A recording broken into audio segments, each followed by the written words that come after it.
So, you've hopefully seen the first review about the MGTF that I've got, and a year and a half on, roughly, nearly 2 years, and I've still got it, which is a good thing. A little bit dirty today, as I've been doing a little bit of cleaning of a roof I've put on. As people will possibly know, this is called a Cool Blue, limited edition, because of the blue roof of blue seats, a couple other bits as well. So over the last year or so, what have I done to the car? Right, well, if you have a look at the badge, replaced that, the old badge was a bit nasty. Done the grill inserts, bumper off and whatever, pretty easy job to do. I just think it finishes off a little bit, and I like the look of it. Now, it didn't have a blue roof, which it should do. So I've rectified that, and it now has a blue roof. So previously it was black, but this particular model should have a blue one, so it has now got a blue one.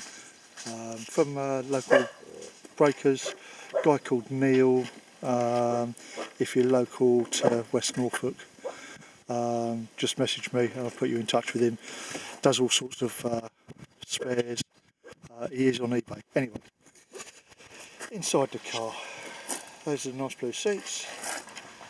Very pleased with them.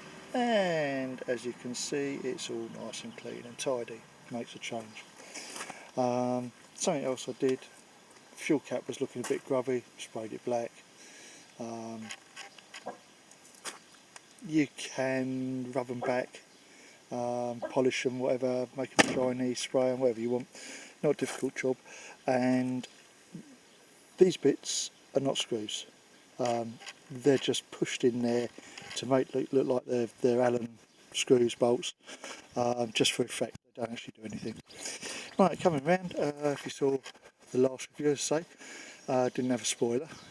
This is a genuine MG option called a trophy spoiler, just fitted on trophy cars. Managed to get that very cheap on eBay, got it resprayed. I like it. Put some mesh in the air vents at the back where the heat of the engine comes out. Again, I did the front, might as well do the back, and it also stops leaves or anything falling down there, which was getting on my wick.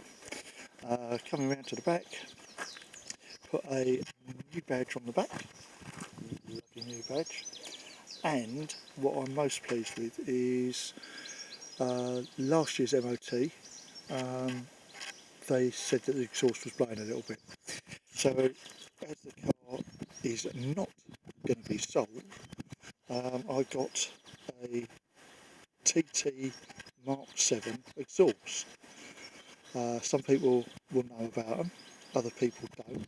It's originally produced and made with a Mark 1 and some prototypes by a guy called Trevor Taylor.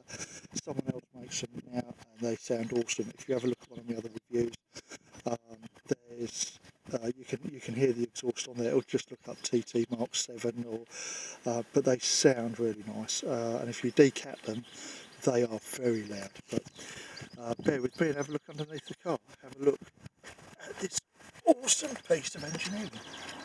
So there it is, as best as I can show you. I think you can see it. It really is something special, and some people even polish them even though you can't see them. So yeah, wonderful piece of engineering. It sounds awesome. It's stainless. It's not going to go rotten quickly or anything like that because it's stainless. A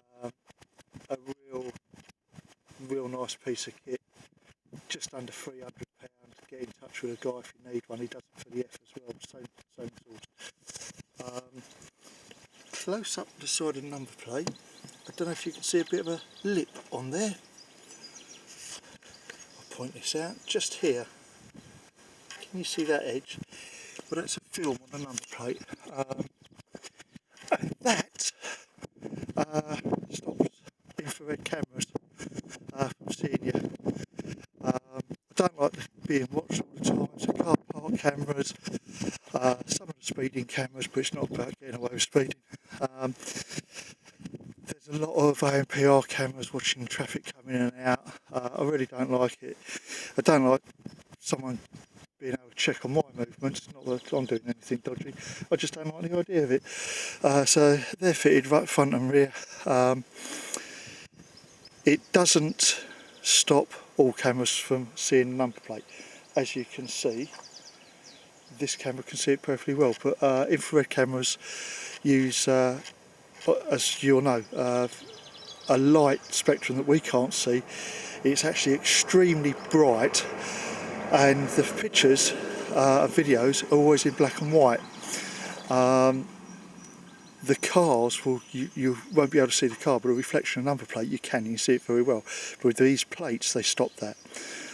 So if they're not cheap, if you want some, let me know. I can get them for you. They stick on. They're a bit of reverse technology. I can't say too much about it. There's a patent for them. You can only get them in the UK. You can only get them from me, really. I can't say a lot about them, where they come from. I can't say who develops them, but the front has it as well. It's not an MOT failure, no one can see it's on there. Give me a shout. They're not particularly cheap, but I'm not trying to sell those, this is about the car. Done nothing else to the car, went through its MOT the other day, no problems whatsoever. I've had an awful lot of fun in it, I've met a real nice lot of people, and now as a result I will soon be getting an F, which I will also do a review on, as the Fs are quite a bit different. Different suspension is the main thing, but some of the styling, but I'll do another review on that at a later day. But someone's commenting on the last review that the cars are small and all this sort of stuff, and yeah, it's a small sports car, and you can't get shopping in. Well, actually you can get quite a bit of shopping in. You can actually get 2 golf bags in the boot. That's one of the selling points on it. For this style of car, when they came out, they had the best NCAP rating because the engine isn't in the front. So you haven't got an engine coming through to you. The whole of the front is a crumple zone. And I've said before, not everyone likes the styling, but the people who want to slate them, that's fine. And if you like your MX-5, no problem with that. Very nice car. This is the 135 horsepower version, 1800, non-variable valve version. It's pushing out a little bit more than that, but the doubters and you've got to be eating lettuce to get into one of those. Well, you're absolutely wrong. What a load of old tosh. You don't like them, don't like them, but keep your nasty comments to yourself, really. They are quicker than an MX-5. I regularly get more than 40 miles to the gallon out of this car, and it's driven enthusiastically. They're a cheap car to run. Insurance this year was under £100 fully comp on a limited mileage policy. It's a weekend car, so to speak. So not expensive to run, and even if it's an everyday car, and they make an excellent everyday car, they're still cheap to insure. Most people find that insurance prices are around £200 to £300. Anyway, sorry it hasn't been cleaned. It looks much better when it is. There's still some bits and pieces I want to do to it and finish off. It is an ongoing project, and let's say the next review I will do, as I'm getting one because I like the car so much, is an F, and that will be on over the next few weeks. Thank you very much for taking an interest, and please leave any comments if you've bought one as a result of my review, or if you have any questions, please feel free to answer. Plenty of forums.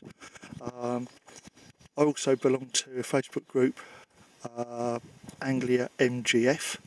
If anyone is over in this region, want to join us, we have trips out, we meet once a month, have a good old chat together, a bit of a natter for all Fs, TFs, actually any MGs now. Everyone's invited, so come along, enjoy the evening, bring the kids. We're doing a few things later on in the year, going to watch some boat racing, stuff like that. Come and join us. Enjoy the car if you've got one. If you're thinking of getting one, feel free to ask questions. I'll tell you all the faults that I know of, and anyone else will as well. There's no secrets. And again, the head gasket failure. These engines, this K-series engine, it's a revolutionary engine in its time by the way that it's made. It's a very light engine. Lotus used the engine.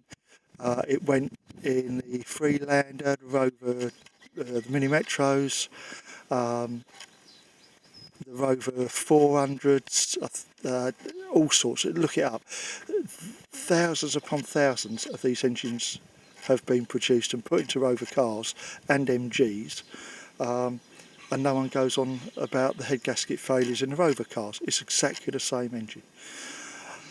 So, as I say, it's an overstated thing, head gasket failure. Yeah, it does happen, but all cars have their faults. And there you go, that's the second review. I hope you've enjoyed it, and please look out for my review on the F that I'll be getting. Thank you, and goodbye.